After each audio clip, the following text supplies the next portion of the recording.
After a dormancy period of about 5 years from 2015 to 2020 due to a string of mediocre and sometimes downright awful games, the Tony Hawk's Pro Skater franchise made a surprise triumphant return in the miserable year that was 2020. In a year fought with all sorts of crap, this game was a silver lining on an otherwise cloudy year. Tony Hawk's Pro Skater 1 plus 2, or 1 and 2. This game was originally announced on May 12, 2020, kind of out of left field. Developed by Vicarious Visions and published by Activision, the game later came out on September 4th, 2020 for the PS4, Xbox One, and PC. The PC port sadly was an Epic Games Store exclusive, and still currently is as of this writing, which is pretty stupid if you ask me.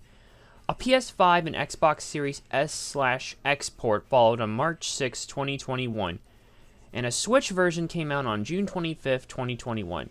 Had it not been for the EGS crap, I play a lot of modern games on PC, me playing Yakuza Like a Dragon at the time, and not wanting to support Activision because ethics, I probably would have been singing this game's praises sooner since I do love the THPS franchise.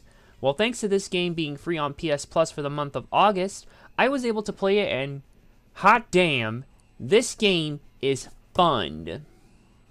THPS 1 and 2 takes all the classic levels from the first two games, keeps the classic gameplay intact, and provides a whole bunch of new improvements that already took these amazing games from back then and puts them well into modern times. To sum up the gameplay, you'll pick a level to jump into. They're split into the levels from 1 or 2. Once you select the level, you'll have 2 minutes to get as many goals done as you can. High score, skate, finding objects, etc. If you played any of the past games, you'll pick up on this immediately. Hell, even if you've only played 4 and on, you'll pick up on it. There's even some mechanics here taken from later games. Reverts, spine transfers, wall plants, being able to switch between certain trick types, and performing enhanced tricks like double flips. You can switch back to the old way of doing it in the original 2 games, but I'm not a fan of this personally. You'll also find stat points and vicarious icons to pick up. The stat points help make your skater better. It's that simple.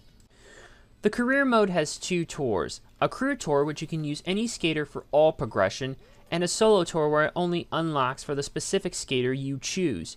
You've also got ranked and free skate modes to compete for points against other players. You got the create a park mode like other Tony Hawk's Pro Skater games, so you can make your own park to skate in. You've also got multiplayer options, both local and online.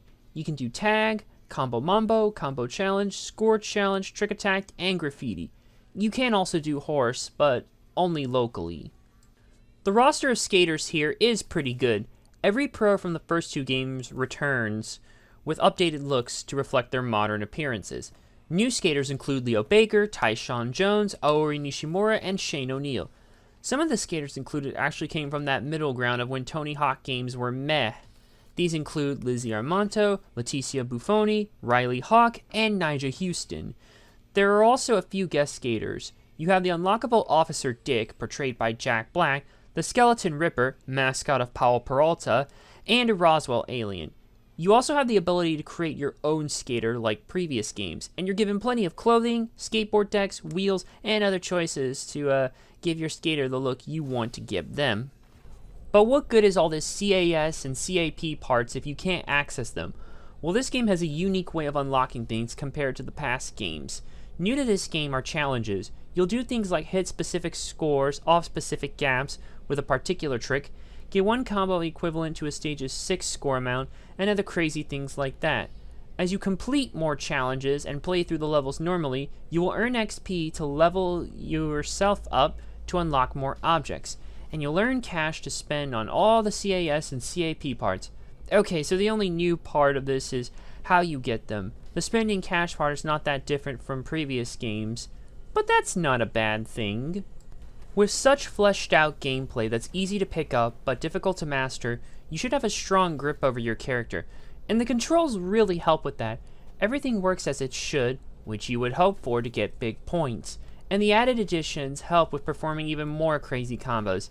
Now you see why I don't like to turn off or the other additions here to the tricks, because it basically feels like you're playing 3 and onwards with parts of Thug 1, 2, and American Wasteland in an updated version of 1 and 2. Things might seem a bit hard to grasp for newcomers, but once you get more stat points, everything is fine. It helps that Vicarious Visions obtained Neversoft's original handling code and made it feel updated while keeping it familiar, in addition to consulting with former team members. Menus are also easy to navigate, though they might take some getting used to since it's not as straightforward as the original games. The game also looks excellent. It runs on Unreal Engine 4 and it runs at a very smooth 60 FPS on consoles, at least on my PS4 Pro. UE4 brings details, smooth models, good lighting, clean textures, and generally puts the old school maps in a new school engine. All art assets were remade, so it would also look amazing in 4K. They're still familiar to veterans of the franchise, while still packing some new secrets not seen before. It helps that the level geometry is pretty similar to how it was in the original games. Lines are how you remember them. Newcomers will get lost in these maps very easily, and veterans will just breeze through it everywhere.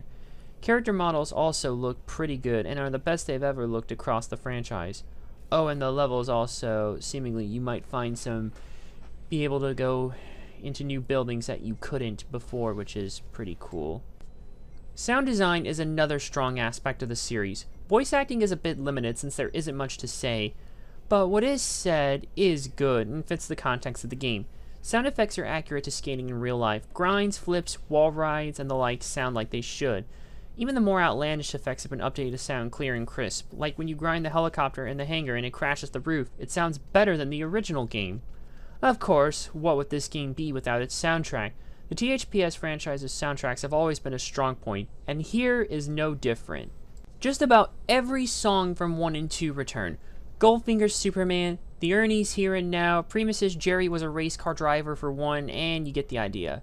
For 2, Rage Against the Machine's Guerrilla Radio, Papa Roach's Blood Brothers, Bad Religion's You, and just about every other song you can think of from the first 2 games.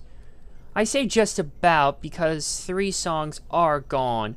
1 loses Unsane's Committed, and 2 loses the High and Mighty's B-Boy Document 99 and Alley Life's Out with the Old. Despite this, they more than made up for it by adding 37 new tracks, with songs that would fit in the old game's soundtrack, with songs by Real Big Fish, Sublime, and A Tribe Called Quest amongst others, with some more modern choices with songs by Billy Talent, MXPX, Machine Gun Kelly, and many more.